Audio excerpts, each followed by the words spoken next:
The lies linking me with the disgraceful Jeffrey Epstein need to end today. The individuals lying about me are devoid of ethical standards, humility, and respect. I do not object to their ignorance, but rather I reject their mean-spirited attempts to defame my reputation. I never been friends with Epstein. Donald and I were invited to the same parties as Epstein from time to time, since overlapping in social circles is common in New York City and Palm Beach. To be clear, I never had a relationship with Epstein or his accomplice, Maxwell. My email reply to Maxwell cannot be categorized as anything more than casual correspondence. My polite reply to her email doesn't amount to anything more than a trivial note. I am not Epstein's victim. Epstein did not introduce me to Donald Trump. I met my husband by chance at a New York City party in 1998. This initial encounter with my husband is documented in detail in my book, Melania. The first time I crossed paths with Epstein was in the year 2000 at an event Donald and I attended together. At the time, I had never met Epstein and had no knowledge of his criminal undertakings.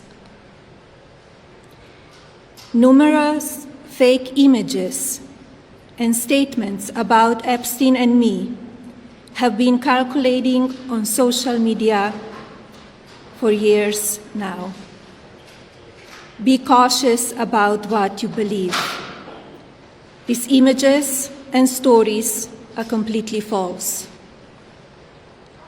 I'm not a witness or a named witness in connection with any of Epstein's crimes. My name has never appeared in court documents, depositions, victim statements, or FBI interviews surrounding the Epstein matter. I have never had any knowledge of Epstein's abuse of his victims. I was never involved in any capacity. I was not a participant, was never on Epstein's plane, and never visited his private island. I have never been legally accused or convinced of a crime in connection with Epstein's sex trafficking, abuse of minors, and other repulsive behavior. The false smears about me from mean-spirited and politically motivated individuals and entities looking to cause damage to my good name, to gain financially and climb politically, must stop. My attorneys and I have fought these unfounded and baseless lies with success and will continue to maintain my sound reputation without hesitation. To date, several individuals and companies have been legally obligated to publicly apologize and retract their lies about me, such as Daily Beast, James Carville, and HarperCollins, UK.